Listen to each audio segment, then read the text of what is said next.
Kelly, would you establish quorum, please? President Gary Hack, I be here.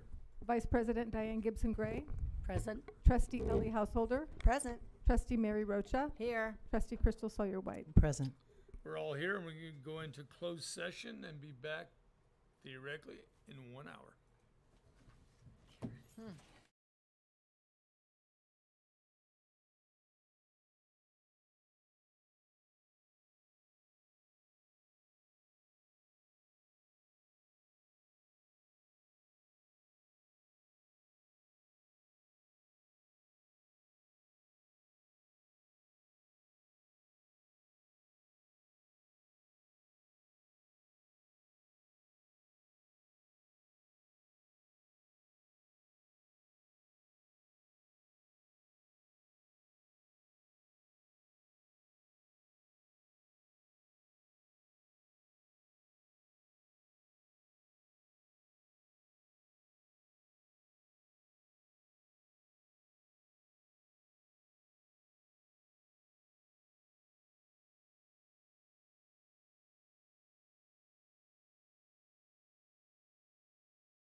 Session, I need to report out that in closed session, the board approved the Office of Administrative Hearings Agreement regarding case number 201908066. Motion is moved by Mary Rocha and was seconded by Ellie Householder, and the motion carried a 5-0 vote. We're here to open session, so establish quorum, reestablish. President Gary Hack, I'm still here. Vice President Diane Gibson Gray, Here. Trustee Ellie Householder, Present. Trustee Mary Rocha, Here. Trustee Crystal Sawyer White. Present. Thank you. Flag salute, Crystal, would you lead us, please? Sure. I pledge allegiance to the flag of the United States of America and to the republic for which it stands, one nation, under God, indivisible, with liberty and justice for all. Superintendent's report. Yes, good evening. So I am going to limit my comments this evening, given that we have a packed agenda, and simply say I wish you all a wonderful holiday break and hope that you have time to spend with your family to rest and rejuvenate, and we will see you again in December. Short and brief. All right. School reports. Site representatives report from Antioch Adult Education.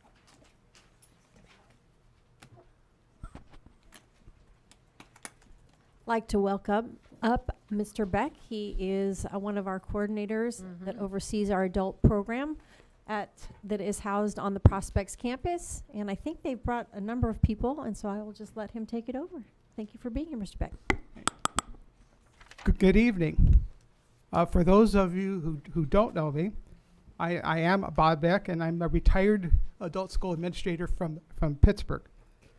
I was asked 4 years ago to come join Antioch Unified to help reestablish a viable adult education program in this new era of adult education in California. So tonight I would like to give an update on our progress from where we began to where we are and where we want to go. So to start this, back in 1856, the first adult education class was held in the basement of Old St. Mary's Cathedral in San Francisco. It was an ESL class for Italian immigrants. In 1879, the state added to our Constitution authorizing day and evening classes. In 1907, the courts ruled that adult education have the same status as regular high schools and the right to exist as separate entities. In East Contra Costa County, adult education has had a long history. In 1928, Pittsburgh Adult Education was started. In 1937, Antioch and Liberty started their adult education. During the 1970s, Prop 13 was enacted, and the future of adult education came into question. After much discussion, lobbying, and negotiations, a new funding system with more state direction and accountability of what could be offered and not offered in adult schools in California. Thus, the CAP system was instituted, and each adult school in the state was given a number of how many students a particular adult school could serve based on 525 hours of attendance. And that was multiplied by a dollar amount, and then that was the number of dollars that a program could operate with. The funds were restricted, could only be used for adult education as they are now.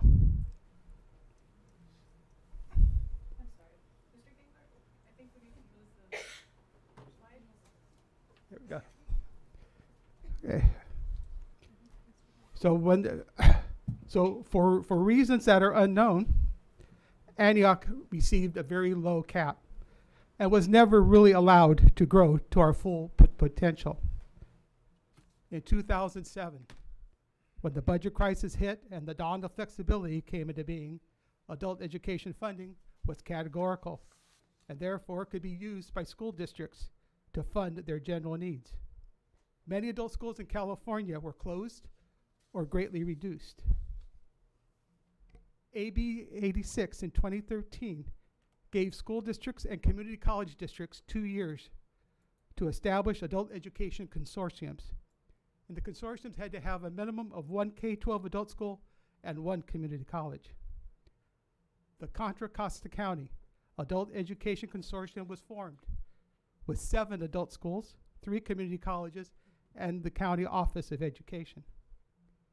There was also legislation enacted, SB 91, that was a maintenance of effort. School districts which, with adult programs, had to fund at the previous years until the new funding formula took effect.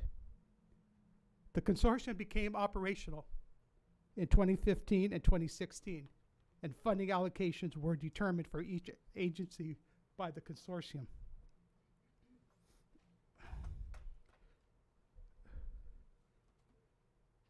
Sorry. And we're off to the races in delivering a high quality program for our community. Antioch received approximately $530,000 in base funding and $400,000 in supplemental funding to start new programs and re-event Antioch Adult School.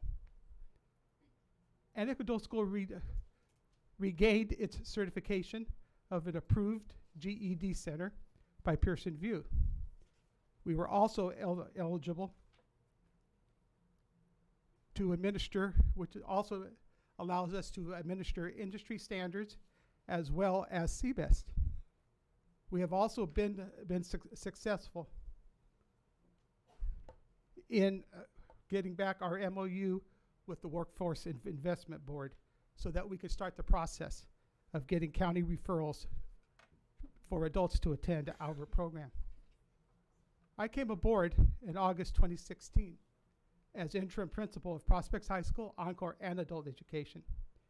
And during this busy year, my goal was to reestablish Antioch Adult as a major player in East County. We began developing plans and programs to establish a full-service adult education program.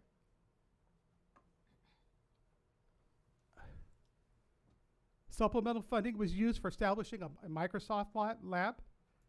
The funds were also used to modernize the kitchen atrium to open a culinary arts program. And the state funds were used to purchase and implement a new dynamic virtual welding program that is computer-based. Students do their hands-on in a virtual atmosphere.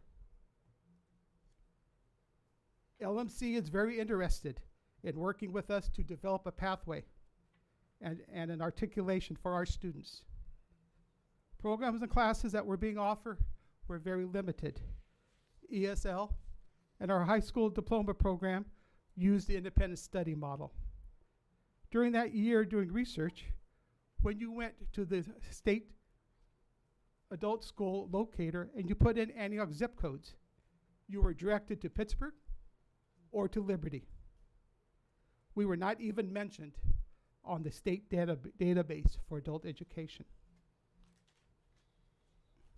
We no longer were recipients of the Workforce Investment Opportunity Act funds. However, all this has been changed. We are now a WIOA grant recipient. We are on the locator. And we use these funds to supplement our program. We support our adults. We have hired credentialed counselors, instructional aides, babysitters. We have reinstituted the family literacy program, formerly called CBET, Community-Based English Tutoring, at 2 of our school sites, Jack London Elementary and Antioch Middle. Parents are working on their English skills to better work with their children and staff. Family literacy classes are so popular that we have been approached by community groups to open programs at other school sites. Staff has been hired to help support our citizenship program, our adult basic ed program, and our EL civics program. We have strengthened our overall adult program by creating a seat time-based curriculum for adults. There's a minimum amount of seat time for students to earn credits to receive certification in CET classes. As noted before, we have expanded our courses that are offered, and we are in the planning stages of offering healthcare programs leading to industry certification. Our students have given positive feedback about the changes. Beginning this school year, we opened a full evening program for our community. Enrollment is up, and students find the evening classes more convenient for them to attend. We scaled back our afternoon program and increased our night staff, as well as increased our support staff. Plans are being discussed to further expand the evening classes to offer more community interest. At present, we have a culinary class in the evening that is very popular. And we have some of our culinary students here tonight who baked cookies for the audience, and they'll be given out later. And in your goodie bags, you already have yours. Antioch Adult School provides student support service not only by our counseling services, but we have a transition specialist on staff that provides a variety of workshops to help students in their search of careers or future educational goals. The transition specialist works closely with the adult school staff and LMC and the community to help with their lifelong goals in becoming productive members of our community. To promote Antioch Adult, we have been mailing out our brochure to classes to every resident in the city. We have participated in several community events, as well as distributing flyers of our classes throughout the community. In closing, adult education in Antioch is poised to become a major player and partner in helping the city of Antioch become a healthy and educated community. And remember, Antioch adult education is the anchor to lifelong learning. Thank you. Any questions? Well, behind you, would you mind introducing them? There's our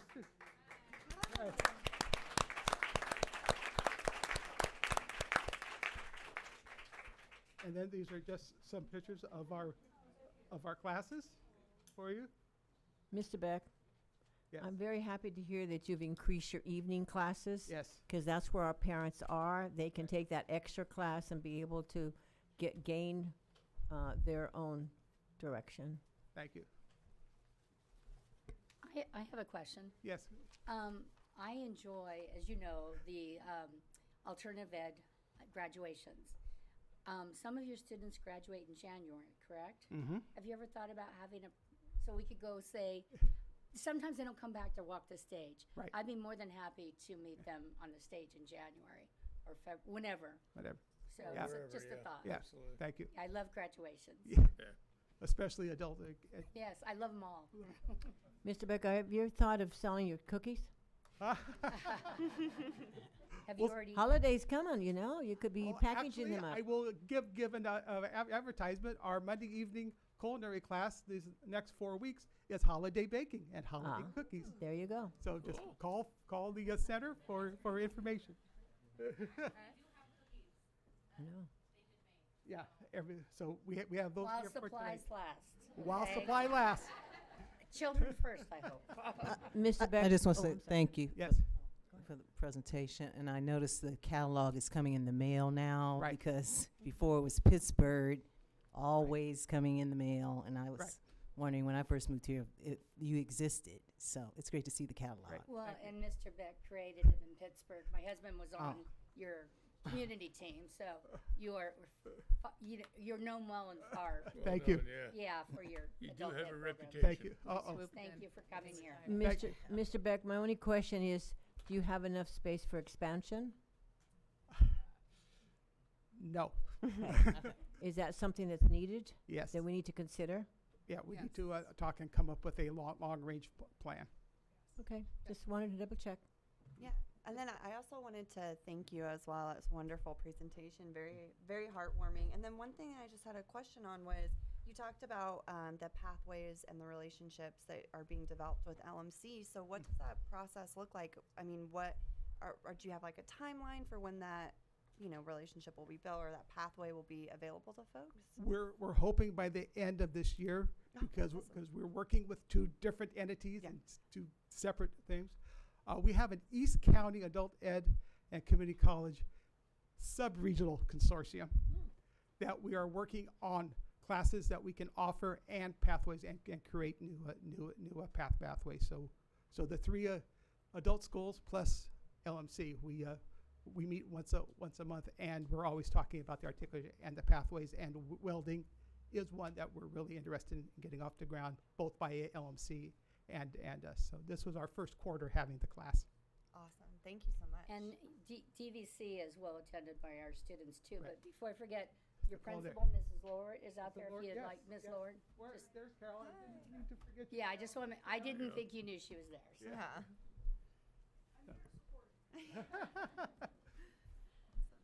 Any other Thank questions? you. Thank very you. much. Now, come Thank down you. and visit us. We're open 5 days a week and 4 nights a week. Well, let me know in which days you're cooking though. Yeah. Mondays. Thank you.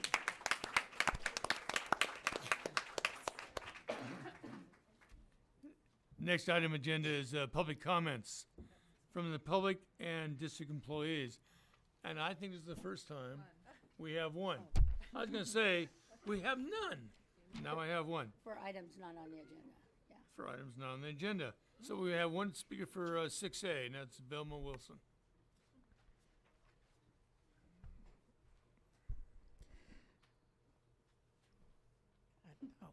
Good evening, AUSD. Yes. Why everybody so doom and gloom? I need everybody some excitement. I know I really do need everybody to be excited because I'm just so happy and so proud of some of the things that are going on in this district. So I would be remiss to make sure next week is Pathway Nights. We are a college and career ready district, and our Pathway Nights are coming up next week, and we really should have everyone in the community. If you don't know what that is and you don't know what Career Pathways is, if you have an elementary or middle school, bring them out so they can start being exposed to what our 8th graders are going to see as they get ready to plan for their next step to go to high school. So just in case Andy or Scott didn't get a chance to do that, I'll get their little info for you. So Pathway Nights next week. One will be at Deer Valley, and then the next one will be at Antioch High School. So come out and support Pathway Nights. I also want to make sure on December 7th, the Celebrate Antioch Foundation will be putting on their annual Holiday Delights Parade. It is a lighted parade, so we will have music masters, show choir will be in the parade, as well as the Music Masters Choral will actually be doing the tree lighting. And we did something a little different this year. The city has stepped it up, and they are really doing some phenomenal things in Waldy Plaza to help with the tree lighting and make it a little bit more festive so we can be a little bit more comparable to other cities in our area. So hats off to City of Antioch for doing that. But I also really want to say, Parent Advisory Committee, I really want to make sure parents are knowing to please look for that up next meeting that we have coming up. This is your time to come and really make your voice be heard.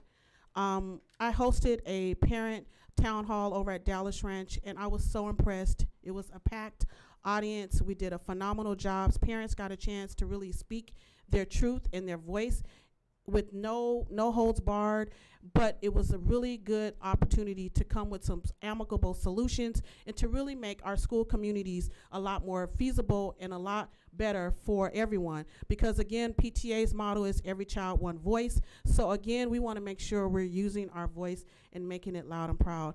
Thank you to everyone from the school board that did actually reach out, and from Christine and to Stephanie that reached out on the sudden passing of my niece. That was a little heart-wrenching, but I still was able to make sure I was here at the PAC. I had to say what I had to say, drop the mic, and leave and get on a flight. But thank you again for, I just want to make sure I publicly tell you all thank you for reaching out to me on that. So that's it. I have no further cards for the 6A section, and I have absolutely no cards for the 6B section.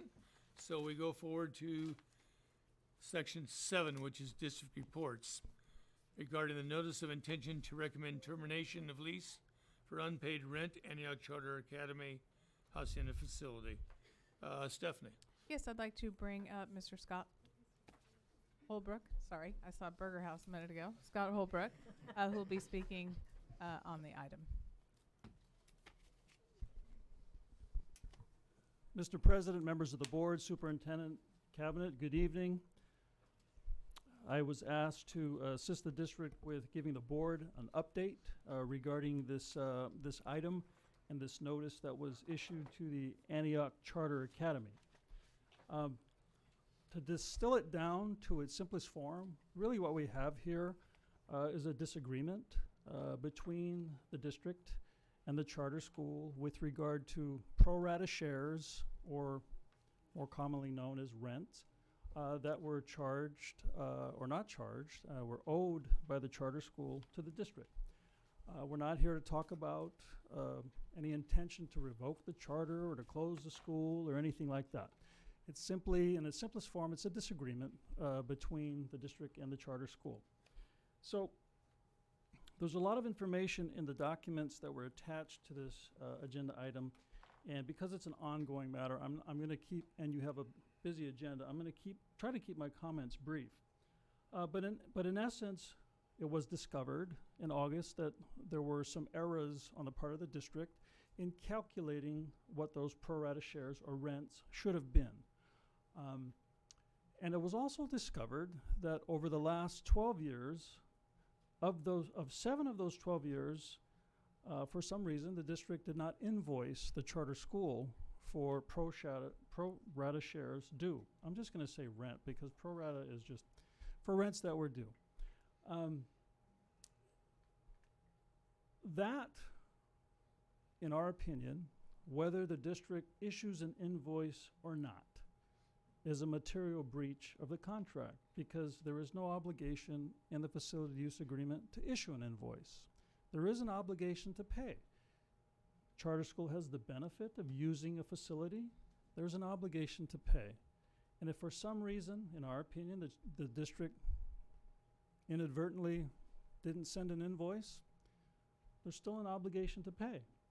Well, that occurred for 7 years of the last 12. And the last 5 years, no invoices were issued, no rents were paid.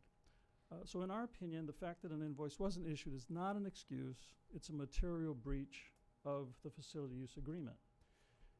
And so it was important for the district to issue this notice that's attached to this item to preserve its rights and claims, because there is a clock ticking with regard to outstanding claims. By law, when you're dealing with a breach of contract, there's what we call a statute of limitations, and you can only go back so far. So it was critical for the district to issue this notice and to exercise its rights under the contract to start the process going. I will say that after it was issued, there was an acknowledgement by the charter school that rents were not paid that should have been paid. And about a week and a half later, the district received a response. And the district received a check proposing to satisfy payment of unpaid rents. Now, there's a lot of detail involved with this process, and it's a little more complicated and complex. But there is a formula by regulation in which the district uses, or is supposed to use, to calculate what those rents are. And that formula, for some reason, was not followed correctly. And so the rents that were invoiced they were undercalculated. So what we have is a disagreement as to what rents are owed by the charter school. To their credit, in those years where the district did invoice them, the charter school did pay. In the years that the district did not invoice them, they did not pay. And in meetings that staff had with the charter school to try to resolve this issue in September and October, my understanding is these issues were discussed, but there was no acknowledgement at that time of the obligation to make those payments. So again, the notice was issued to start the process. In the payments that were received, just for context, the total amounts that were tendered in a check on November 8th to the district to satisfy back rents unpaid for 4 years and the first quarter of the 1920 school year, that check was for a total of $34,392. Now, if you break that down, that check is provided to the district to satisfy 51 months of rent. That calculates to only $675 a month. It's my understanding that you can't even rent a studio apartment in Antioch for $675 a month. It's an incredibly low amount to satisfy the unpaid rent obligation, in our opinion. To give you more context, it's my understanding that Antioch Charter Academy 2 paid the county for their fairground facility in the 2018 and 19 school year upwards of $38,000. So they're asking you to accept $8,000 a year for your 10,500 square foot facility that includes 14 classrooms, a multi-purpose room, an office, fields, and so on. They want you to accept $8,000 for that, while they pay the county $38,000 a year for that facility. So that really just to give you context of the issue. Now, I will say we have been in contact with the Charter Schools Council just this week. The dialogue has begun. We are hopeful that we can resolve this. We have an understanding, at least my perception, that we're going to continue to try to discuss this over the next couple of weeks. If we're unable to succeed in that process, then we have an understanding, at least my perception, that we will reach out and utilize the services of a mediator consistent with the dispute resolution process that's within a facility use agreement. And as that process plays out, we will come back and provide the board updates as needed. Are there any questions for me? Can I add something? Yes. Can you talk about the fact that ACA has since turned in a Prop 39 facility request? Yes.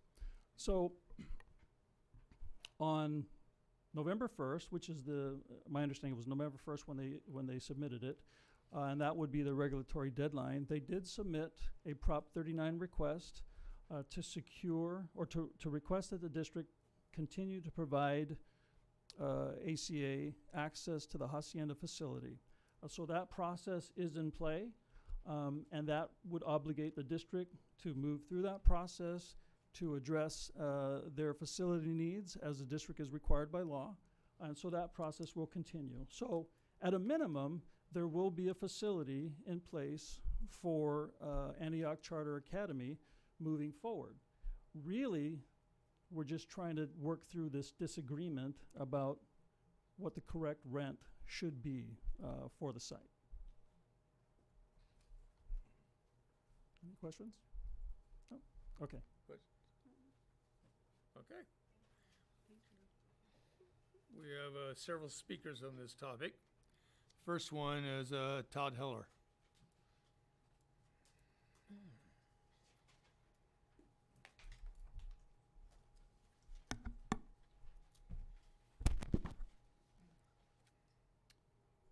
Good evening. My name is Todd Heller, and I am a co-administrator and the financial director for Antioch Charter Academy. Before we start the speaker clock, I have a procedural question for you. It's my understanding that another ACA staff member, Sarah McLean, submitted a speaker card requesting to yield her 3 minutes of time to me. Can I request those minutes at this time? She requested to go second. Yeah, I mean, what the card says, so. So we're okay with that? Yes. Okay, Okay, so we can set the clock to 6 minutes? Yeah. Perfect, thank you. fair enough. All right. And I will remove her from the list. Thank you. Okay. Okay, the issue before us is the facility use agreement and the facilities fees our school pays for the use of the Hacienda site.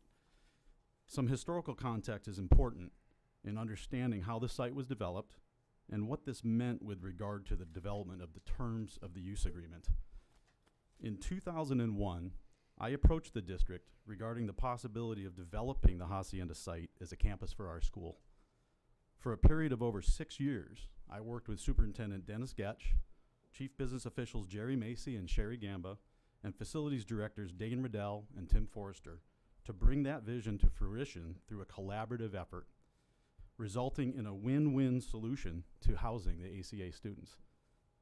This win-win solution allow the district to satisfy its obligations under California law at no cost to the district, as the facility was constructed with state funds that were received through the Public School Facility Program under a financial hardship request. The state provided 100% of the funds for the project. The parties then entered into the original facility use agreement after robust negotiations. The facilities use fee was one of the final terms that was negotiated, and it was a material and an integral part of the final agreement. ACA relied on the district's representations and calculations at the time that the original facility use agreement was executed in 2007, and again when it was renewed in 2013 and 2018. It now seems the district is attempting to unwind a material term of the facility use agreement in asserting that it wants to go back more than a decade and change the manner in which it calculated the facilities fees owed by ACA. Per the facility use agreement, the district cannot unilaterally and material change the agreement in this way.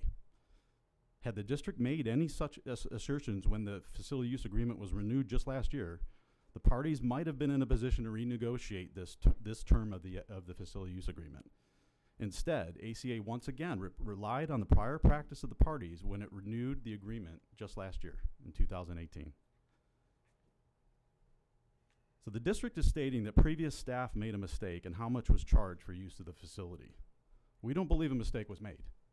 We don't believe 3 previous superintendents, 4 previous chief business officials, and the district school board made a mistake when calculating the facility use fee and when initially approving and twice renewing the agreement.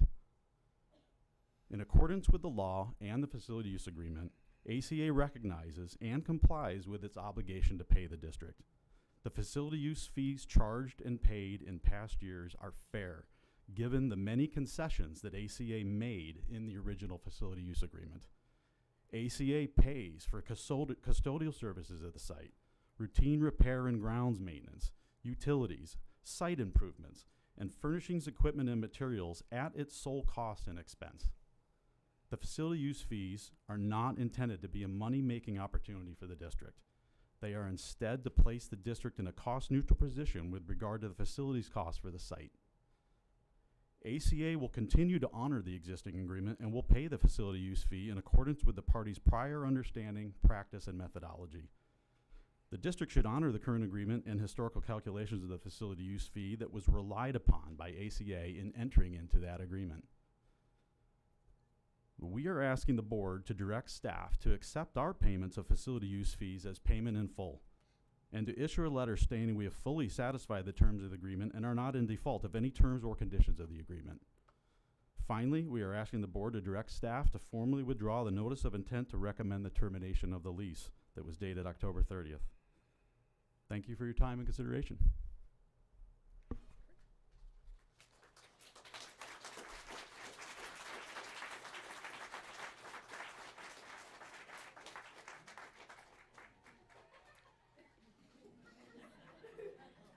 Next speaker is Ashley Whiting. Okay, Whiting. Thank you. And second one would be Melissa Keller will be next. Okay, good evening. I am a mother of 2 students at Antioch Charter. I have a 8th grader and a 2nd grader. I love that school. It's to my heart because my eldest, she's gone through some loss in her life with her father. And the teachers are like another, I always say we co-parent because she's at school more than she is at home. Where we're located as far as our house that we brought it where we're literally in walking distance to where she can get to school and be at school for after school program and still get home safely without having to take any transportation or to have any other fellow family members have to pick her up if I'm not available or if my husband's not available. So last week when hearing that the school can even be relocated, it was heartbreaking for not only me, but also my children, because I also have a 3-year-old that I'm looking to get into the school, who knows the school, who loves the school, who loves the teachers at the school. So we're hoping that this can be resolved and that the school can stay in the location that it's in. And that's all I have to say this evening. Thank you. As I mentioned, Melissa Keller's the next speaker, and one after that would be, I think I just have one named Claire. But Melissa. Hi. I'd like to speak out not only as a parent, but also as a former and one of the first alumni of the school before the Hacienda site was built. Like all the other parents and staff in this room, I care very deeply for this school. It has been a joy to see ACA grow over the past 25 years, from an idea to a fully functioning, successful school. ACA has never been a one-size-fits-all approach to education, and this Hacienda site is a wonderful reflection of that. This building, which is built specifically for ACA, students are free to joyfully express themselves around the campus. Children are working together in multi-age groups. Students are exploring the community garden, and most importantly, they feel at home. ACA is very much a family, and the beauty of our building is that it provides a safe, nurturing, engaging, and positive environment for its students, parents, and staff. To continue serving the community this way, having this Hacienda very special building is crucial. Thank you so much. Thank you.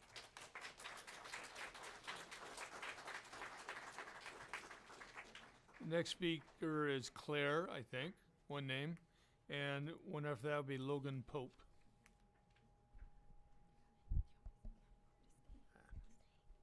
Hello, my name is Claire.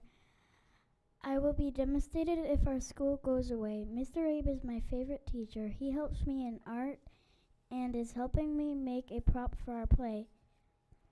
I won't have a chance to use my prop if our school goes away. I need a school where I can have free choice. At ACA, we have a contract. It's a list of jobs we need to do. We get to move around the classroom. We choose jobs to work on. We can also do jobs with our friends. It makes learning fun. I graduate to 4th grade next year. I'll get to sit in a desk for the first time. It will be something new, and I'm excited. I'll also start getting lots of homework, but I don't want to talk about that. ACA is a special place, and it's a dream school. Please have a good night.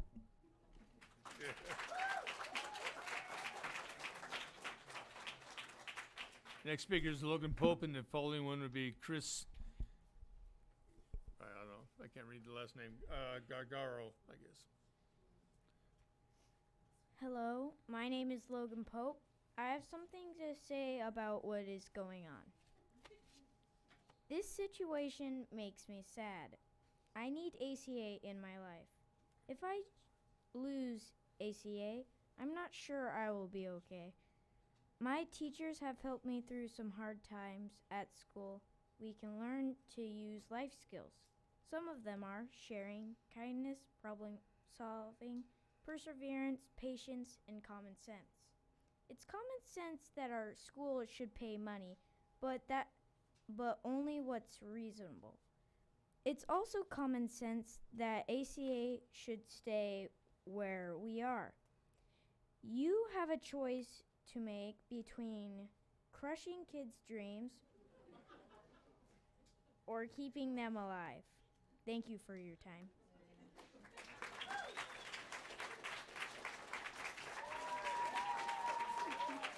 All right, Chris, the next speaker, and after that will be Nick Cortez. Hi, thank you. I'm honored to be here to speak with you. I just have a couple of points that I'd like to make as a parent of 3 kids at ACA. They started in kindergarten. I've got 3 kids. They're doing very well. As an education specialist or special education teacher, I'm not at the school. I'm at another school. But I just wanted to make the point that I don't think that it's reasonable to duplicate what ACA is able to do. For students with IEP, there's something called FAPE, Free and Appropriate Public Education. And the IEP team made of parents, students, teachers, administrators, specialists. They agreed together to have a plan for each of those kids with an IEP. If you change the setting, I do not think that Antioch Unified School District can duplicate those services. And I just think this whole situation is really terrible. I think that my kids are stressed out over it. Teachers are understandably stressed out over this. Talking with some of the community members, it seems like every year we're asked to basically stand up for this school. It seems more like people are trying to save a dime, and it's going to cost $1 million. It's just a terrible situation, and I just ask that you consider students with special needs, keeping their IEPs in place. When in doubt, as a special educator, you stay put. And so I'm just asking that you consider that the best option is to stay put as we figure out what needs to happen with this money situation. It's a sad state of affairs when money trumps our kids' futures, education. They have special programs. They have personal safety. It's a martial arts with nunchucks. They've got art programs. They've got musical instrument programs in the elementary level. You can't duplicate those services in Antioch Unified School District. If anything, Antioch Unified needs to go observe and find out the good things that Antioch Charter Academy is doing so that they can try to replicate their success. There are students with IEPs at ACA, and there's probably many more that might qualify. There's people with learning differences who don't have IEPs, and they're successfully meeting the needs of students without the IEP process. There's more people in special ed than probably should be. And so if you were to change things, if you were to undermine a successful program, it's just clearly not wise. Thank you for your time.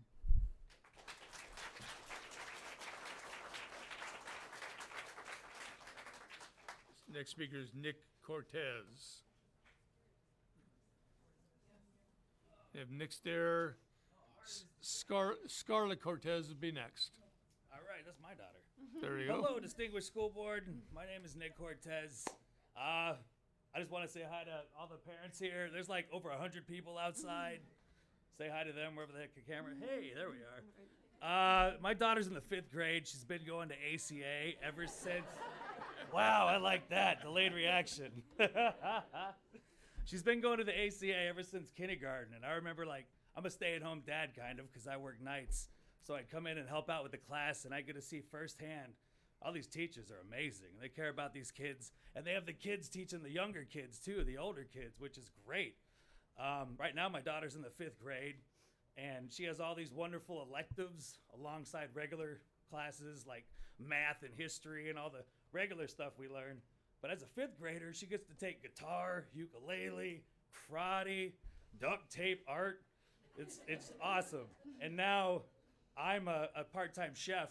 I get to teach these kids coming up here now cooking, which is going to be great. So I want to thank you guys. I've been told to keep it positive. Thank you to the Antioch School Board for allowing such an amazing place as Antioch Charter Academy to stay open and educating our kids and allowing them to grow and figure out what their passions are. Thank you. Okay.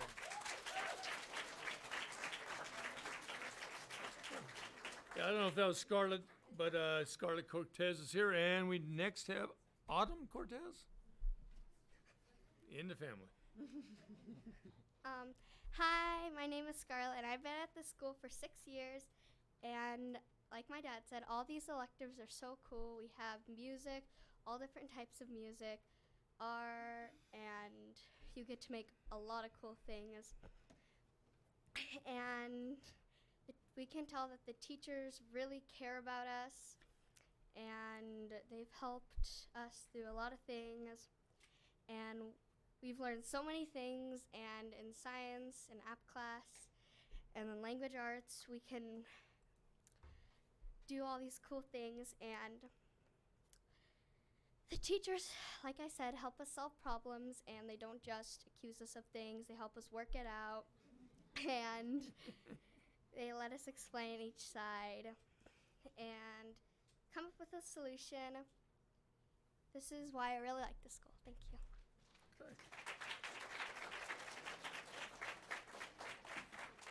Next speaker is Autumn Cortez. And after that is Jasmine Jenkins Morris. Hello, good evening. Apparently it's a family affair coming on here tonight. I want to thank you for having all three of us speak because the whole family feels really strongly about ACA. We love it like our brother or sister because it is a family. It is our family. And we know the teachers and staff feel the same way about us, which is one of the main reasons why we love ACA so much. That being said, I was a Contra Costa County Office of Education teacher for 6 years, so I have a unique perspective being that I am around teachers and staff and the education and IEPs and kids that need extra help and kids that are brilliant. I've seen it all, and ACA really does have it all, and they really do cater to all the needs of all the children. And not only do they incorporate students and the staff, but also the parents. And, you know, all schools incorporate parents, but ACA is something very special where they do the electives that you just heard about. And ACA teachers and staff really do bring it to the table when they come to work. I mean, they are always happy. They're always trying to help us figure out a way around any issues that we have as parents, and as my daughter had mentioned, kind of a conflict resolution. So there's the way Antioch goes about doing things is just, it's outside the box. It's creative, it's different, and it really helps and reaches all those children who wouldn't in the normal box of education fit. And that's one of the most special things about ACA is because they do go outside the box to find those kids that were maybe missed or aren't included in a traditional school. And I just am here tonight to sing the praises of ACA and how much we love it and how passionate the teachers are and the staff. And, you know, that's not only are our teachers, staff, and students hardworking, but they really do care, as demonstrated by our Being There experiences, which are our field trips, and wonderful Wednesday enrichment programs, our after-school math shack that teachers take their time to come and do for our kids to help them.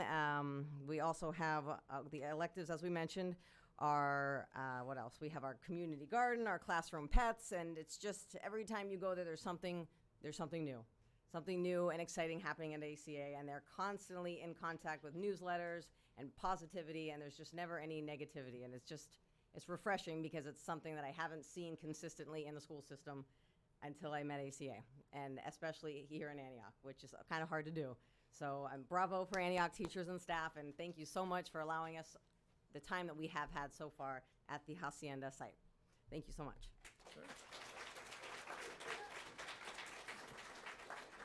Next speaker is Jasmine Jenkins Morris, and the next one would be Candace Morris.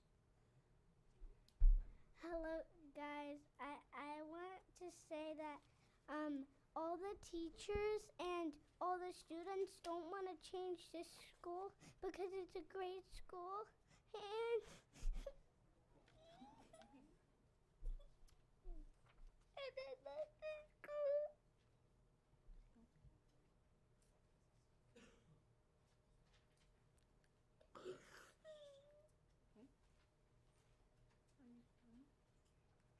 She's done. There's a Kleenex right in front of you. Right in front, there you go. Okay, and Candace Morris? Yeah, I mean, I want to say what a wonderful job Antioch Charter's doing. I have 2 grown children as well, and it was a battle every day to get them up for school. These guys, they look forward every day. They're excited to go. The stuff that they get to do, I work 72 hours a week. I volunteer every Wednesday at the school, and I can't tell you the phenomenal people that work with these kids. My older daughter there, she came home as a TK, and she already knew all her planets. She is reading at a 2nd grade level. You know, I just can't praise them anymore, and I can't even imagine my kids going to another school. You know, like I said, I've been through, because I have an 18 and 20-year-old, and I've never seen anything as well as the way Antioch handles things with kids. You know, they really are a family to us, and that's all I have to say. Thank you. Thank you.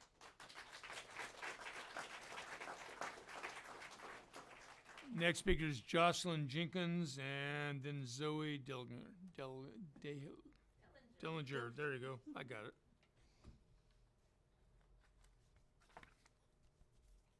I like the school and I like Mrs. Keller. She's my teacher, and I know how to read not much, but I like my school. Miss Nakayama teaches lines, but she's kind of helper. And I love my school, and I love when my mom volunteers in my school, and my friends don't want to shut the school down, and I love the school. I love making the art at Wonderful Wednesday.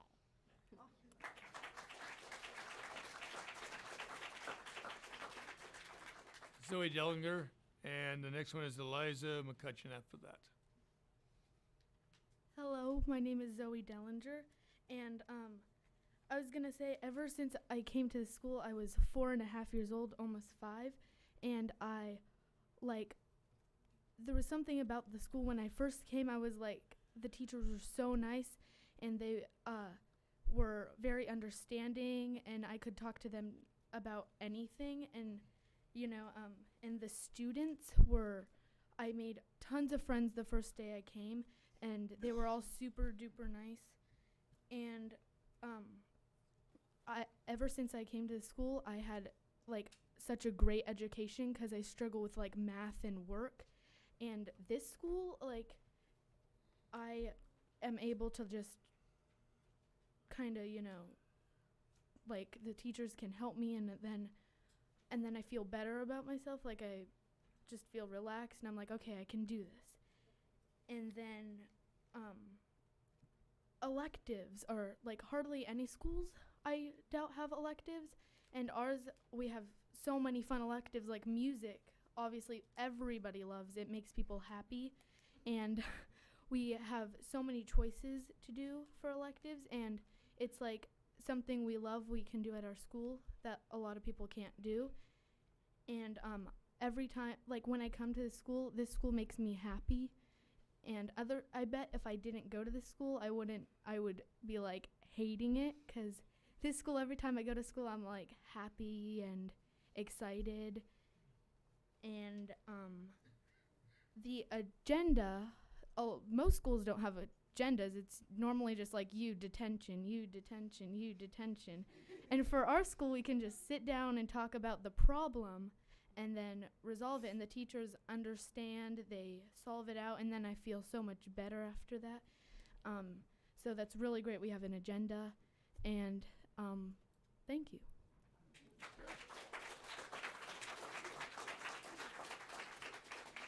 Next speaker is Eliza McCutcheon, and then Kent McCutcheon. And also a procedural question, is it possible for Kent to yield his time to me? Kent McCutcheon? Oh, okay, I just Your was husband? worried about, I didn't hear it, so. Husband? Yes, my husband. Okay. All right, you got 6 minutes. Okay. Kent has none. Kent has none. I think he's okay with that. Yeah, well, whatever. Well, good evening, School Board Superintendent Anello. My name's Elisa McCutcheon. I'm a teacher at ACA 2 and one of the co-administrators for ACA and ACA 1. I'm hoping to offer some clarification to the main area of disagreement between ACA and AUSD regarding the facility use agreement. The facility use agreement establishes that ACA will pay a given percentage of AUSD's deferred maintenance fees, called a pro rata share. The percentage is not in question. It's 0.548%. Since 2007, the district billed and the school paid for 5 of the 12 years in amounts ranging from $7,777.20 to $17,759.22. Those amounts represented that percentage of the district's deferred maintenance funds. For 7 of the 12 years, AUSD did not send invoices.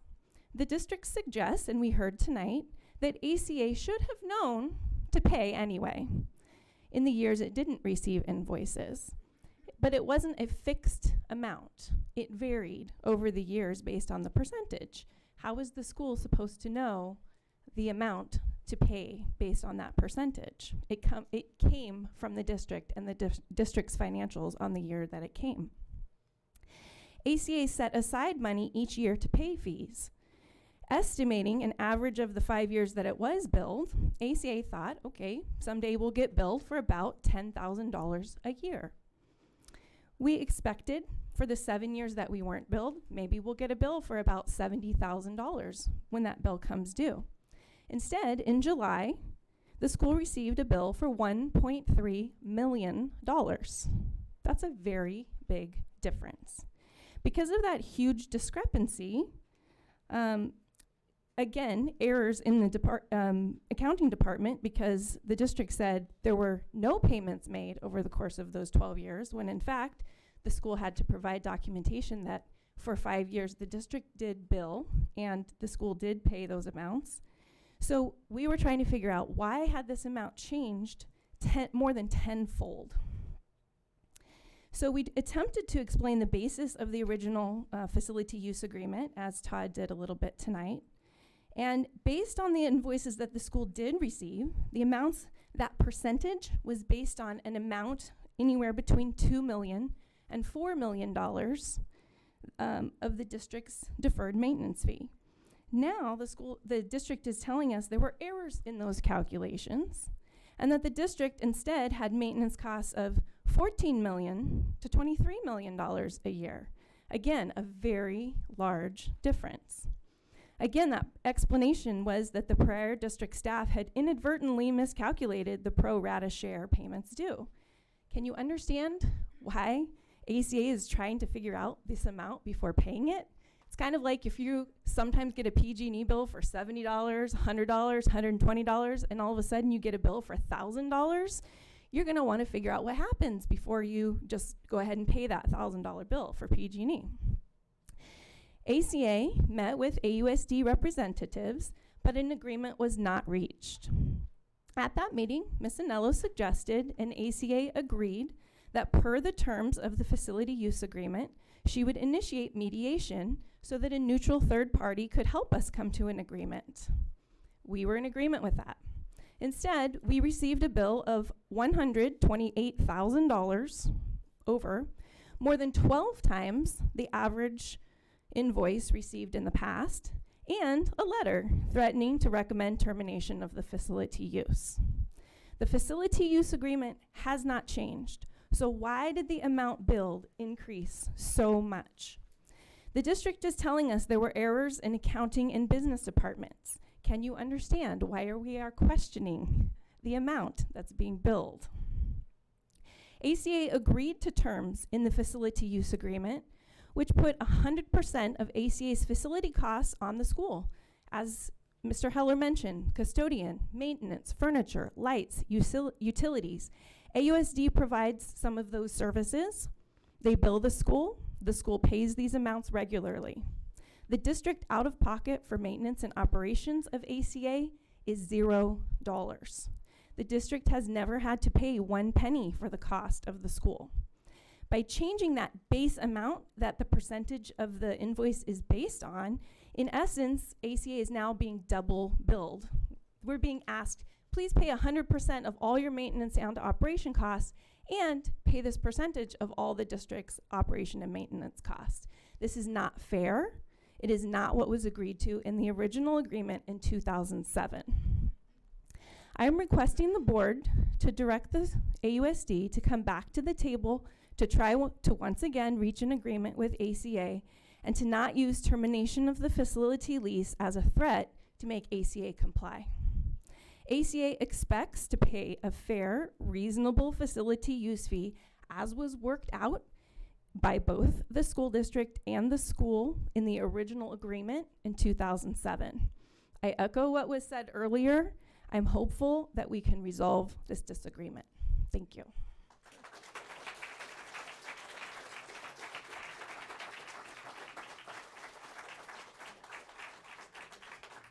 Next speaker is Jessica. Jessica. And next speaker, that'll be Ahmad Karimi. Hello. And as an alumnus from Antioch Charter Academy, now a high school freshman, I would like to share some of my experiences with this school. So right now, my little sister, who's in 8th grade, is also attending here, and so is my brother in kindergarten. So it'd be heartbreaking if this school were to close down or relocate. Nelson Mandela once said, "Education is the most powerful weapon which you can use to change the world." Our future depends on the education of today. In the 21st century, education has only become more essential. Literate, self-motivated, innovative, lifelong learners, and compassionate, collaborative, active citizens are the key to building better communities. This is Antioch Charter Academy's mission. In 6th grade, I transferred into ACA, looking for better academics, a good environment, and crucial life skills. I quickly made friends and became more extroverted and confident. Experiential learning, along with delving past surface ideas and concepts, made learning more cumulative, useful, and applicable. The teachers and staff were extremely caring, passionate, and hardworking, encouraging students to reach their full potentials. I truly couldn't have asked for more. Now, as a 9th grader at Pittsburgh Senior High, I feel beyond prepared for high school and even college. Some argue that Antioch Charter Academy takes away from the community as opposed to bettering it. With education focused on nurturing citizens of the future, it is just what our community needs. ACA gives every student an equal opportunity for success, giving back to the community. If education is a weapon, ACA is an arsenal. Thank you.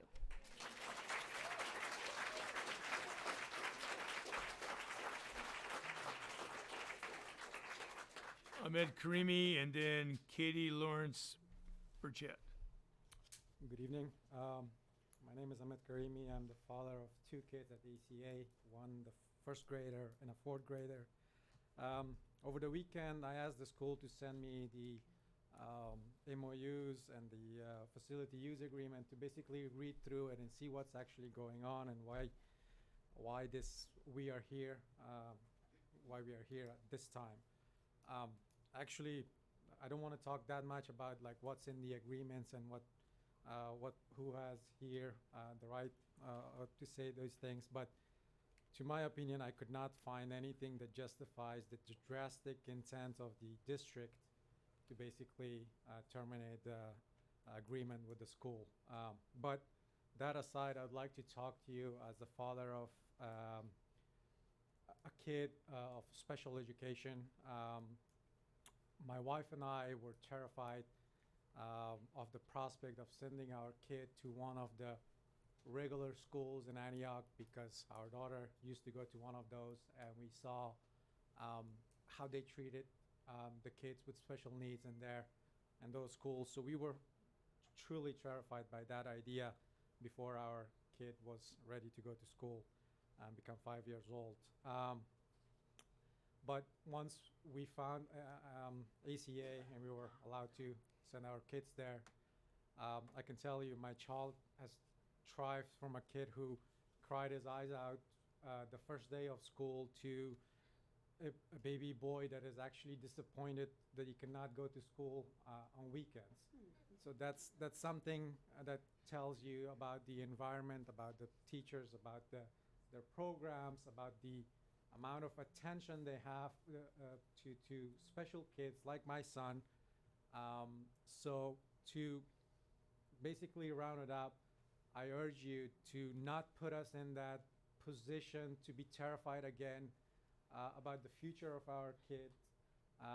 And obviously it's not only about my kid. I've seen a lot of other kids, but again, it should be, we should not be put in that position to worry about the future of our kids. Thank you.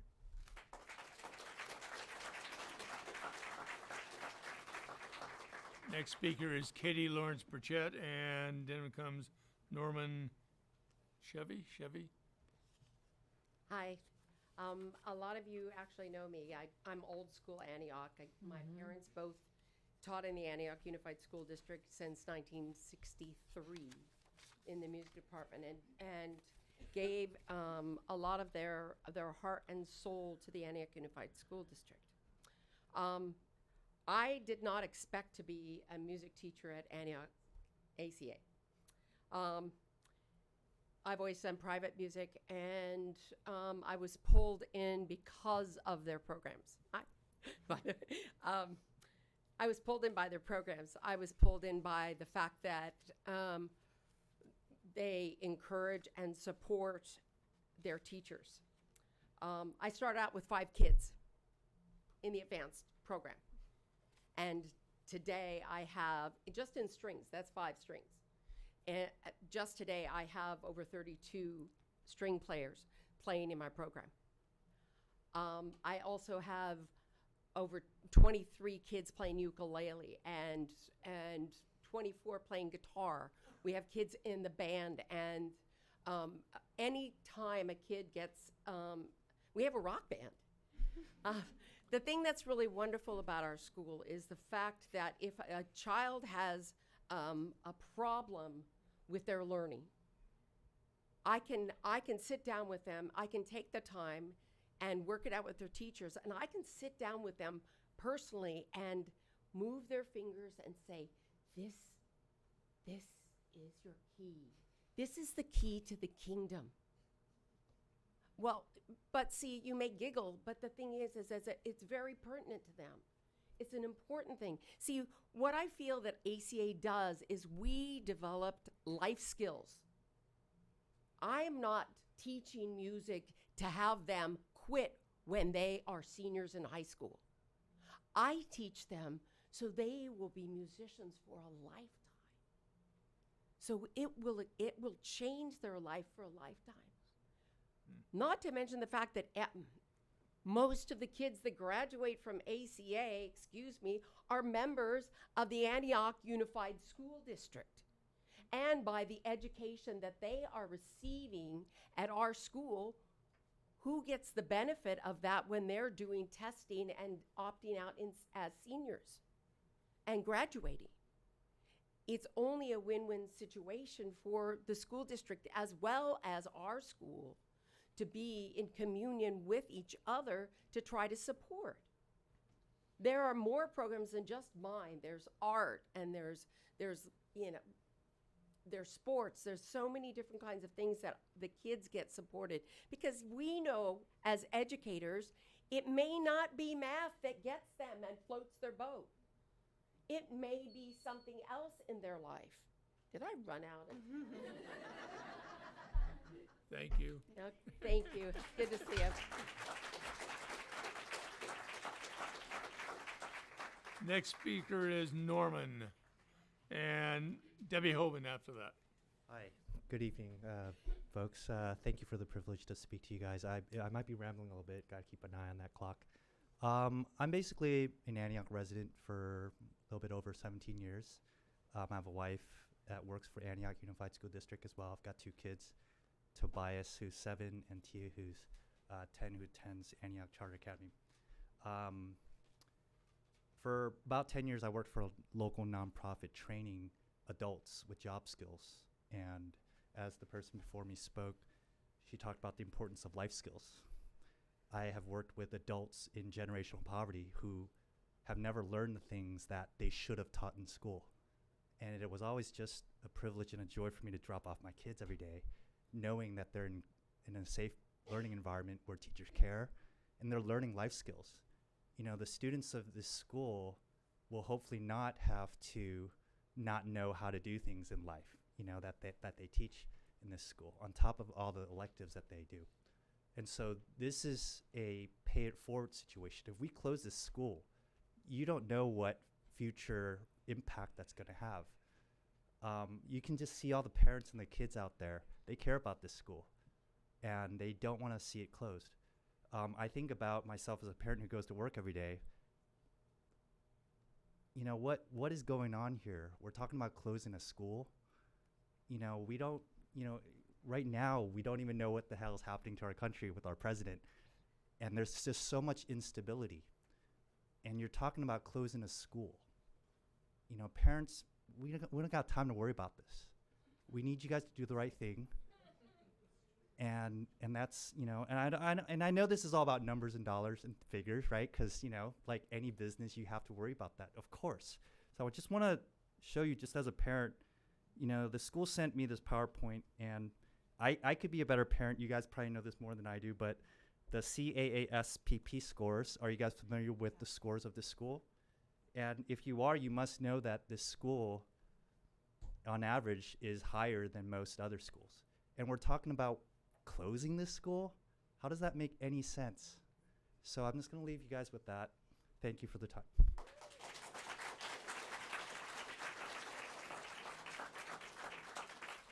Next speaker is Debbie Hoban, and speaker after that is Julie Haas. Something like that, yeah. Hi. I'll be very short and sweet, but one of the life skills that we teach, like the speaker right before me, is integrity. And we try to be an example of that to our kids. There are more than 20 life skills and lifelong guidelines. I understand that this district we have an agreement with you that is complicated, especially this formula for figuring out how much we should send you each month. I'm sure that we can, I don't have any fear that you're gonna close our school. I feel good about that. I think we can work it out in mediation. I just hope that we'll be mutually respectful of each other, and if you do want to change the game plan, that's something that needs to be renegotiated. We're under a contract that, you know, we're trying to go by that contract. Todd made attempts more than once to find out how much we owed so that we could pay it, and things just fell apart. So please, I hope each of you will take a half an hour of your time this week or sometime really soon to talk with Todd so he can explain it and show you in black and white how this is coming down. So I guess that's really all I want to say, and thank you for being so patient and listening to all of us.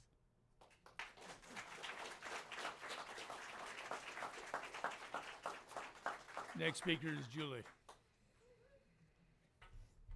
Good evening, Julie Hoswydovich. Thank you. My daughter is now a sophomore at Antioch High School. So for the last year and a half, I have been served on the charter council for the 2 charter schools with no kids at that school, because I believe that it is an important program that needs to be supported in our community. I am currently the charter council president, because I believe that it's an important program that needs to be supported by our community. Right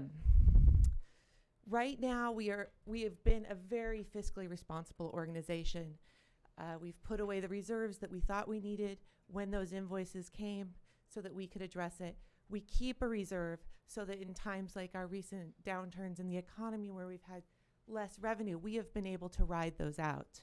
We're not doing things willy-nilly with our money. We're very, very responsible with it, including we pay all of our utilities, which allows the school to closely monitor those. And as some of you know, be very resource conservative, which is something that's also very important to me and to the future of our community. So I ask that we look at this with good fiscal responsibility. We are aware that we are paying a lot of the costs that would normally be calculated into the fee, and that we could take those into consideration in the adjustments that need to be made. Thank you.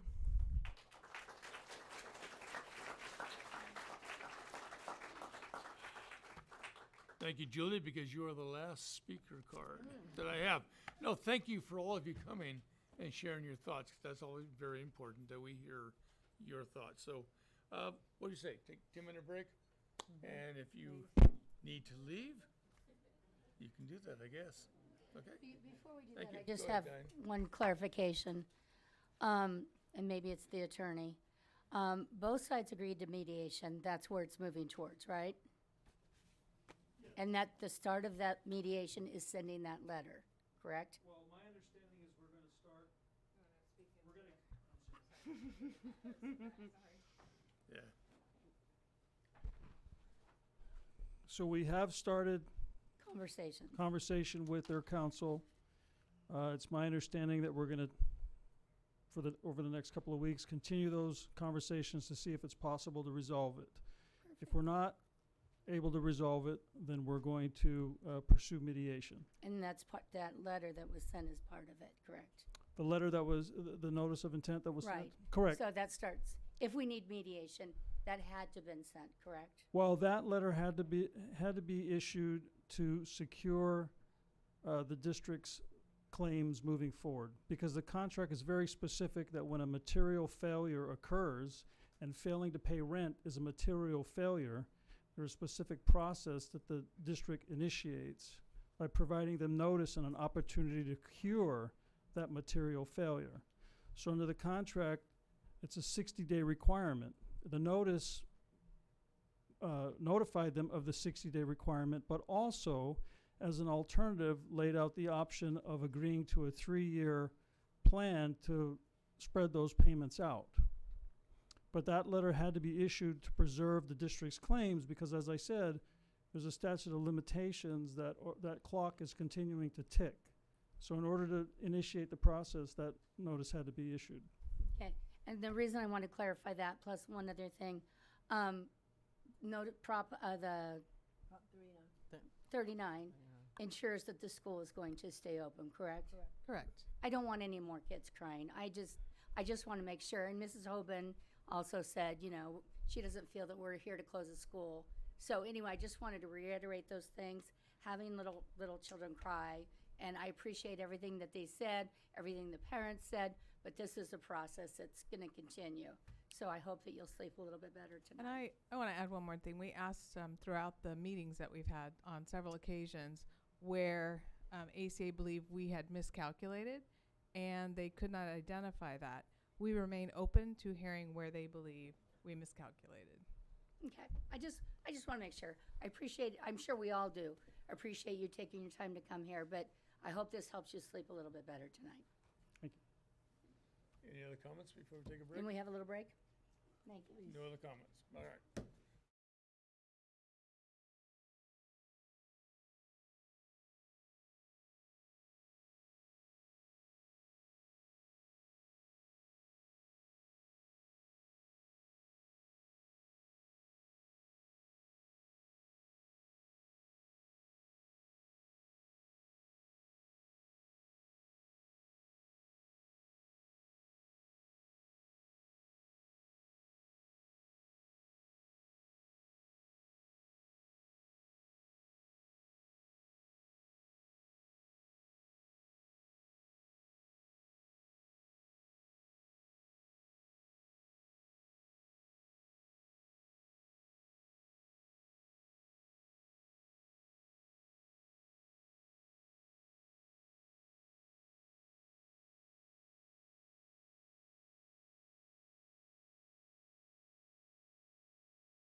open the hearing for the public. I have no speaker cards at this time. Yes, I'd like to bring up Connell Lind. I asked him what he likes to be called, and he said just simply Bond, James Bond. Just kidding. No, he's not. Whatever. He said he's. He did not. He did. I didn't really say all of that. He didn't, but it sounded good. That sounds good. So, Bond, James Bond. I believe you said it. Let's just go with it. Sounds good. So I believe this is the procedure. Is that correct? That to open up the hearing on the formation of the committee. Yes. Or formation of the School Facility Improvement District number 2. I'm not sure that I have any. No, as we discussed at several meetings so far, this just opens the public hearing on the proposed new SFID. Okay. And I have no speaker cards for that. We have a speaker card coming this way. Can I fill it in later? We already know. If you know her name, just go ahead. Yeah. Yes. So we have one speaker card. So, this is really easy. I mean, it makes sense. It just really makes sense. And I really, just now as a new homeowner, yes, officially a new homeowner, it just makes sense. And I'm a little scared about the property tax, but, you know, that's okay. But I think what this is going to really do is definitely try to drive some of our schools that are in the Southeast Antioch area an opportunity to get some of the modernization and actually even some updating in that regard. So I'm really appealing to the public to make sure that you say yes to really helping to put this bond into action and really making sure you come around the table. If you have questions and stuff, come around the table and be a part of what you would like to see happening in those schools that are affected in that area. Because I think it's really good when we see the what Antioch High has done with Measure B and all the new, I mean, have you guys had an opportunity to go to Turner? It's almost like apples and oranges. So to see those bonds really doing what they're doing, and then to see our other schools stepping it up with more upgrades, I think this is a really good thing for our school district. Kids love to come to school when they like the facility. That was one speaker we had, and that was Velma Wilson, just for the record. We have no other speakers, so we will close the public hearing.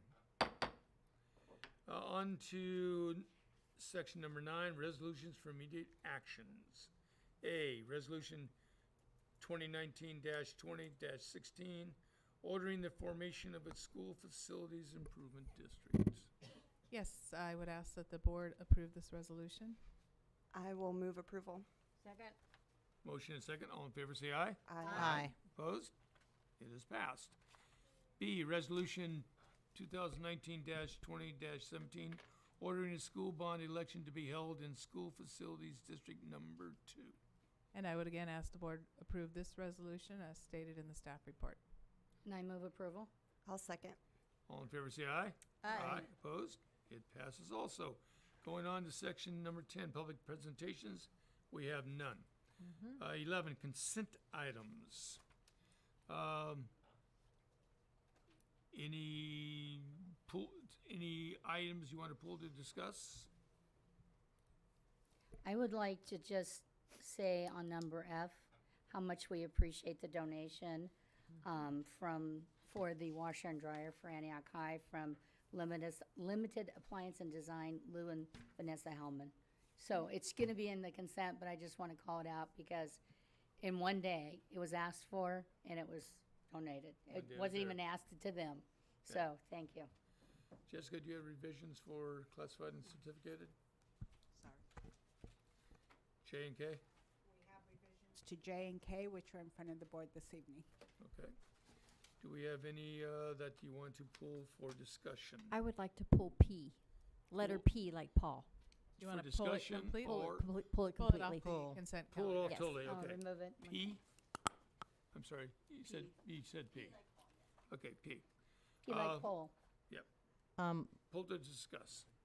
No. Mr. Chair, letter B as in baby, and J, I just had a question. I don't have the revision in front of me. Okay, so you have B and J. Yeah. Any others to discuss? Okay, we have revisions on J and K, we have removal for P, and we have 2 items to discuss. So let's start alphabetically. just Okay. So they're both used. B, first one. Thank you, Mr. Chair. So, just noticing that for PO number 200877, we have the laptops. I just wanted to know, will we be continually ordering more laptops to certain school districts, or is this because of the Title I? Every student succeed. We at. are always ordering laptops for different schools depending on their site needs, so that is an ongoing process. I would say pretty much every board meeting you'll see some. Right. Okay, I'm starting to notice that. So, but I'm speaking to a couple of parents, and there are a couple of school sites they're pairing off that 2 students are on one tablet. Is that gonna? Are they gonna be able to have their own tablet in the classroom eventually? Maybe middle school or? When we'll get there will depend on funding, but we are trying to add technology into the classrooms, but right now we are not at a one-on-one, I don't believe, at any school site. Okay, thank you.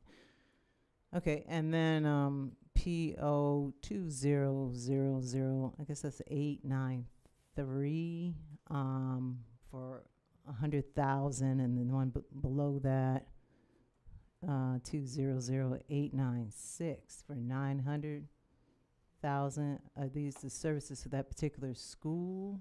It says a 90-day grace period. I'm just trying to understand. Can you tell me who the vendor is? Yeah, Anova. Those are some non-public schools where we Right. have students, and we are working out contracts with them moving forward. That's something that's still going on, but we do have provisions in last year's contract to continue to pay while that process continues. Okay. So these are for covering the fees for students that are in those particular schools. Okay. IEPs. I see. Thank you. Okay, That's B it for okay? B, yeah. On to J. Okay, I just noticed that one of the retirees was one of my son's teachers at a certain school. And I'm just wondering, are we gonna replace that We- teacher who's retiring? Correct. Is that the norm in November to have Teachers can retire? anytime during Okay. the school year. So yes, she is leaving, and I believe we got a request to hire today. Okay. And so that person will be starting in the classroom soon. Okay, sorry to see her go. Thank you. Okay. Any other areas to discuss? So looking at we had revisions on J and K. We've had requests to remove P, and all the other items are there. So if there's no objection, do I have a motion to approve? Motion to approve with J and K revisions and pulling P. I'll second. All in favor, say aye. Aye. Opposed? It's done. Number 12, action items. AUSD's initial proposal to AEA for 1920. I assume that's you, Jessica. In front of the board this evening, we are in the second year of a 3-year contract with AEA, our teachers union. Last board meeting, you'll recall AEA provided their initial proposal. This is the board, it's the district's proposal, and I would ask you to accept it. We are scheduled to go to the table for the first meeting on November 20th. November 20th, okay. That's soon. Okay. Do I have a motion to approve? So move. And I'll second. Okay. Motion to approve by, and second. Just point. Just point. No, no, you have to say it. All in favor, say aye. Aye. Opposed? Passed. 13, items for information, discussion, and action. We have 3. Board report. Yes, the first is, you'll recall, Earlier in the school year, the board had shown interest in having a board retreat. Yes. There was some disagreement as to how many days, what the content should be, but we've sent out a couple of doodle polls and cannot seem to get a date that would, where all of you can be there. And I think that when you have something like that, everyone needs to be there. So I was hoping that either the board could let me know if that's something that they want to put off, or do they want to come up with a date tonight, or how would they like to proceed? Because I'm trying to proceed, but I'm a little need some direction. Yeah, well, I mean, personally, I still would like to meet. I think that I saw the results of the doodle poll and it was all over the place, but I think even just, we could just start off with the one day. I think we had discussed, like, we'll start off with the one day, and I really just wanted to come up with some goals for, and I know it, but it's hard because now we're, you know, here we are in November. It's almost the end of the 2019, so I'm not sure how do other folks feel about meeting for a day to come up with some goals. Yeah, well, initially it was in the beginning of the school year. Yeah. So it was like hard. a regroup, cohesion, but Yeah, but you're right. now we're going to holidays. Holidays, and- exactly. Yeah, and I mean, I'm totally okay with even just meeting in January and just putting it off till then. But if we can set in a date right now, I still just think it's important for us as a board. I mean, and especially with, this was an emotional night for me at least, and I think we all have a pretty good relationship. But again, just something to kind of come back to develop some type of a North Star as we, you know, we're going to continue to go through very difficult situations, and if we meet and we come up with an agreed, like this is we can agree on these things, then I think that just going forward, we have to make decisions, it'll be a little bit easier. But that's just my 2 cents. I mean, and I personally find January is extremely crazy with the startup of work things and school. So if you wanted me to do a date at a meeting, you have to let me know in advance. There's more than one calendar in my household, so I would not be able to do anything tonight. And I personally would rather we only have 2 board meetings, maybe start the talks again in January. Okay, so does anybody have this burning need to have a meeting prior to January? no, but I think that what the superintendent was indicating is just because we were kind of going back and forth through emails, that if it is something we want to do, to just think about when that date could potentially be. I understand, like, not being able to, you know, nail things down. I have multiple calendars too, but I don't think it's an issue if you just met an hour before January 22nd. I'm Just willing to add on to a board meeting. I just don't Yeah, want to that's do a date. I think that sounds like a great idea. an At hour least we've- before the board meeting. Now, yeah. Just you know, to fresh start, regroup, year? address the goals. I guess initially we discussed So, when okay. when the So- 2 of you were elected. So I'm hearing somewhat of a consensus that January before a board meeting. Yeah. So that restricts it down to 2 dates, I guess, in January. No, it's only One once, date. right? It's the only one in January. Well, I can't. The I can't 22nd. read it. 22nd. Yeah. Yeah, the 22nd, an hour before, The and board just maybe try to come up with some goals. Do we have any idea if we're gonna have a longer meeting on, you know, prior to, or are we gonna, no idea. No idea, yeah. So let's make that prior to. Okay. Okay. So an hour prior to, if there is a closed session that day. And I don't know that it was specific that the board was going to come and talk about goals. I'll have to go back. So if there's Yeah. something else you, Yeah, because that's I- a surprise to me. I I think- know you talked about it, but I didn't think we agreed on it. Yeah, that was just, again, that's why I said it was my 2 cents about the goals, but we still weren't at a consensus about what the agenda would be. We'll leave it to our president to determine the goals. Well, and that's fine. The I- agenda. And I have notes at home, which I took it all out tonight because I came here. But let's set for the meeting, the January meeting, 26. prior to the meeting, and then we can talk, and Stephanie and I can talk. I'll give you an and hour. Yeah, an hour. Okay. Are we agreed, an hour? Yeah. Yep. Anything's better than nothing. Cool. That's right.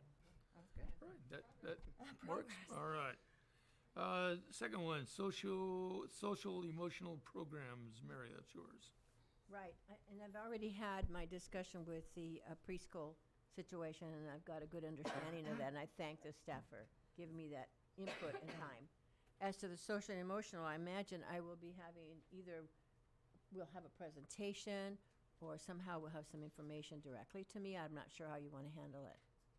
I just want to get an understanding of how all the schools, what they're doing.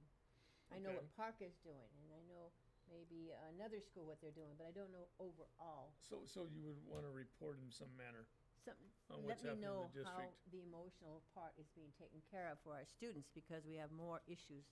And one of the things I heard is, please don't touch counselors. So I just want to know. Okay.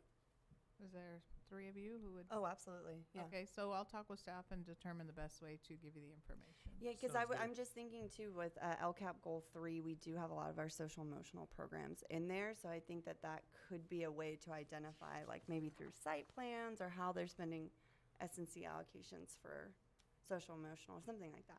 But I agree, I would like some type of an update. So if you give us just some information how to do that. Mhm. Okay. Third one, school board representative. Ellie, that's yours. Yeah, I just wanted to talk to fellow board members about what they think about formalizing the student board representative position. I know that last year we did have a student board rep, but I was looking into some of the other districts across the state, and a lot of them have a school board rep who's, sits like would be like next to Joe or next to the superintendent, and wouldn't have a voting, voice, but would have the ability to speak on certain issues. And again, like really formalizing that process so that they're here every single time. Like, they have their little blazer or their suit on, and it's something that could be on their resume or something like that. And I just wanted to see how folks felt about that. We've had them in the past. I Yes. know that we've had those representatives, and I think it's always the issue of schooling. They've got quite a agenda they have to deal with. Mhm. We used to have one from each representative, if I remember, from the schools, the high schools only. I don't think it was junior high or elementary. High It was, schools, yeah. it was strictly the high schools. And they would come in at the beginning and report and then leave. But I think what you're talking about is actually having them stay through the whole meeting. Is that correct? Yeah, that's what that's just what I was envisioning. Yeah. Can I add something? Yeah. Thanks to Kelly, I just received some information about a new law that goes into effect on January 1st, and that does actually require districts that have more than Oh. one high school to have a student representative. So Well, we will there we have to go. explore what that would look like, but that's part of what's coming. Well, then we're So- back so to it What is again. the law? What is the law exactly? It is AB 709. It is school districts, governing boards, pupil members. You want me So is me to it read the that? ones, I'm just, I can read the maybe just section. a distinction. Um, So it would be what we've had in the past where they report to us, or would they all be sitting? That they're sitting, it actually specifies that they are So- a part of the governing So board. we have how many high schools right now? Does that include alternative ed? We have 3, I think, that we consider comprehensive, but this is specific to any district that has more than one, and we definitely have more than one high Okay, school. then we need to revisit the boardroom. So you We can don't bring have that back, perhaps? Bring it back. Yes, next board I just meeting? got hot The off the details. press. The details of how to do it, and Yes. we'll go from there. Makes Yeah. sense, Ellie? Yeah. Okay. And then So, I researched that in Vacaville, yes, they do have their student representative actually on the governance panel, so to speak. And I attended a Sacramento board meeting, and the students came out to speak that they would like to have the opportunity for professional development, which I thought was interesting, because they want to be more familiar with how this board is operating. And when I speak to students, again, we're at the graduations, we're shaking hands, but they have no idea who we are. They really don't. And we're like, congratulations. And they are, again, not aware that they could be the next board member to run. I mean, it's 18 and up. So, yes, they requested that they would like to be part of the governance training, just like the other fellow board trustees. So that's interesting that she brought that Does up. Vacaville have more than one high school? Yes, but it would just be No, one, just curious. one representative No, I'm on, curious I of what think they you have saw one. there. yes. So they only had. They One had sitting one- with with One all of us. representative and Yep. have more than one high school. Yes. So, okay. Yeah, you just need one. Yeah, No, that's according to. No, it won't, it would just be one representative on, is that correct, No, Kristen? that's not No, not three on the, That's what I understand.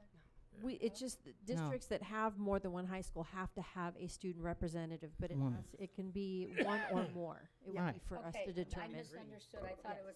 no. I thought it was all three high schools. No. No. Plus the alternative ed. So are And we- I'm thinking, we don't have enough seating. So are we, Yeah. as a board, interested in having an investigation on yeah, I mean- what Well, it we can says do? that and we make have report? to. yeah, Well, So- but how we do it, yeah.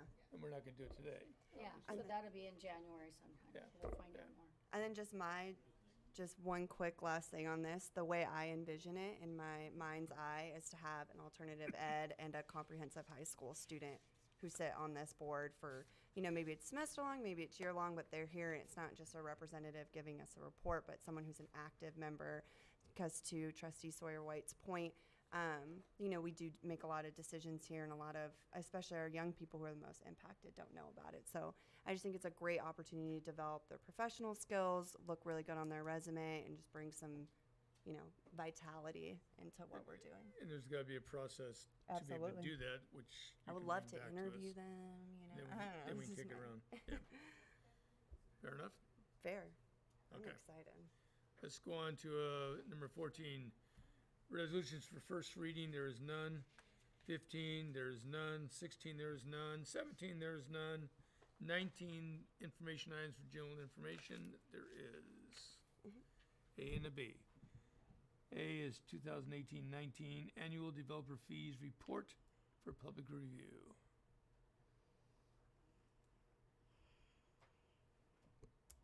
So pursuant to Government Code 66006, an annual report of the income and expenditures for developer fees and the beginning and ending fund balances must be made available to the public. Staff has prepared the annual report for the developer fees, and that is what's in front of you this evening. And it's an information item. Do Correct. you have any questions? Okay. Are we still getting any development fees? Is anybody developing? We are getting some development now Okay. here in Antioch. Okay, good. Okay. We go to B. Revised Administrative Rule 6173-1.1.1, Education for Foster Youth. So also before you for information is a revision to administrative regulation specific to our foster youth, and it we just changed some of the language required around transportation for foster youth. And again, just for information. Information. Any questions on it? Okay. 20 future agenda items. We have one that you just mentioned that we'll put into it. And Stephanie will be working on the date or whatever. Anything else? Again, I requested the homeless liaison to give some type of update.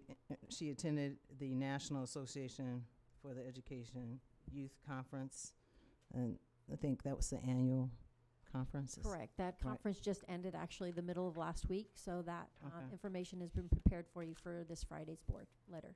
Okay, and then I would like to revisit the after-school programs. I really appreciate Scott's presentation, and at the California School Board Association in Sacramento, again, they're addressing working with the Boys and Girls Club,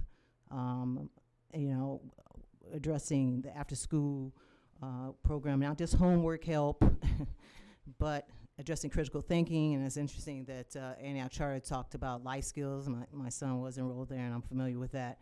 But yeah, the life skills, just getting out, how to be able to budget your checkbook, how to be able to they have many after-school programs in San Francisco who are working with the Boys and Girls Club. And I just feel that we need to address this with the city. So I would like to revisit the after-school programs and what is occurring in the after-school programs on a daily basis. Mr. Chair? Yes? Was there a meeting today of the city and school? The meeting was canceled. Okay.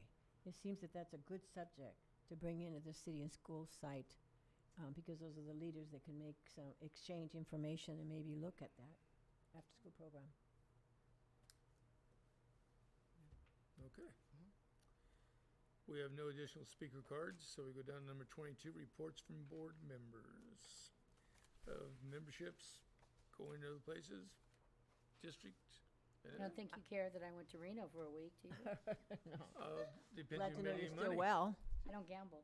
No. I'd like to report that I attended a meeting today for the English learners. I'm still on the master plan. And we will be meeting in January again for the issue of the curriculum. And then we'll keep going until the end of June, and then it'll come back to us to look at what they've come up with as a possible goals for us to consider.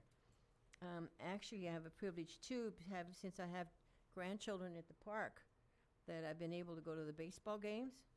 And I actually was there for the LCAP, and I was also there for the awards, 6th and 8th graders. So that's a plus that I have a chance to do that as a great-grandma. And then this is very important here, and I don't know if you remember receiving this. This is coming from the Contra Costa County School Boards Association, and it's the issue of increasing awareness of the increased school funding. And they wanted want us to attend, if possible, on Thursday, November the 21st, which is this coming up next week, isn't it? Yeah. At 6:45 to 8:30 at the County Office of Education, Santa Barbara, Pleasant Hill. And they would like us to, it's called Education Funding Awareness Week in January.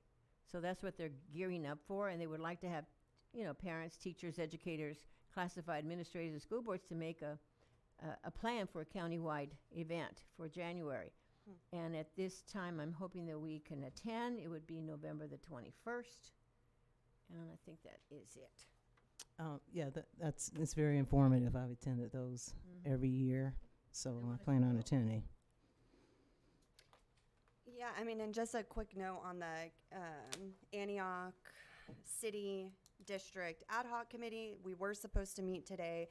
There was a little bit of a technical problem because the city has formalized the committee on their side, and so there was a 72-hour posting of the agenda. So it was just kind of more of a technicality why we weren't able to meet, but I spoke with Ms. Cavallero, and we're trying to work out the next date. I know it's been a while since we met, but it's definitely something I'm personally still passionate about, building that relationship with the city, and I think it's crucially important. But Kelly's got her eagle eyes on it, and she's confident it's going to happen soon. I was going to ask you, is there any provision for alternates in case one on either side cannot attend? Well, at this point, from our side, we are still an ad hoc committee, so it is still a little bit informal, but I would defer to the superintendent. I feel like I'm fine with having an alternate, because we had some dates where we couldn't meet and things weren't aligning, but I think it would be Because I would like to be smart. that person. I've been in it before, and I would Yeah. like to be involved. So I just offer my availability since I'm not working.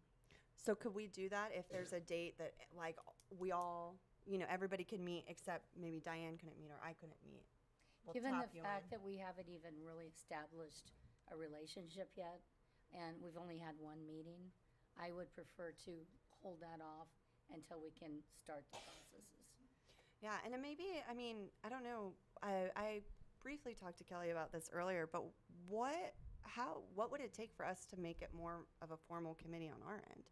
Would we pass a resolution, or what's that process look like to move from ad hoc and just to match what the city did in passing their resolution? I'm not sure that it requires a resolution, but Yeah. I'll look into that. You know what I'm thinking is, so we don't get off the agenda, that I'll add both of these to the next item for discussion, Yeah. so the public knows we're going to talk about it. Absolutely. Sounds good. Okay. You guys are so serious. I just went and saw Halloween parades. Neat kids. They're fun. They're just weird. Whatever. But it brings it back to reality of what you do in education. Also went to Antioch High and Deer Valley, where they did music programs with the high school band melting with the junior high bands and all that type of stuff. And surprising how talented they are. And I got an email from Ken Bergman saying about the high school bands that went on competitions and all the awards they won, and that, which is kind of neat too. And last year, I all said to you to write up a document, being out and about in the district. Well, guess what? December's the year. So in January, I want it in the Friday board letter. Fire me. So just fire a year or whatever. But the point is, yeah. So I just think that's really important to be out and doing stuff. And we all do stuff. Yeah. It's nice to document what we do. Facebook. The winter. Everything I do is serious. The winter concert is coming up too. Yeah. It's also for. Yeah. But I Um, did go. I didn't mention this, but speaking of bands, I did go to the Veterans Day Parade, and I got to see Deer Valley Antioch High School collab. It was really good. I was thoroughly impressed with their warm up. It was amazing. I was very everybody was dancing, getting into it. They were oh my gosh, it was incredible. And then seeing them together, I mean, it really livened up things. So, and we had Liberty too. All three? Yeah, I'm sorry, I'm a little AUSD focused. But. So I'm one of these guys. I'm one of these anal guys. I got to write everything down. You know. So, but I think that's cool to look at the end of a year of what you've done, or where you've been, and what you've seen. Yeah. That type of thing. So just for your own edification. Yeah. Oh yeah, I haven't been a slug all year. Actually, been doing these things. Whatever. Mr. Chair, you should see the basketball team at Dallas Ranch. Dang, they have a 6-footer. Really? They're going to be the winners all year, I'm sure. Jeez. On the girls. On the girls. Well, Lord. Yeah. Who's standing under the basket? Dallas Ranch. Future meetings. December 11th, end of the year, January 22nd. A motion to adjourn. I'll motion. Second. Motion second. All in favor, say aye. Aye. Aye.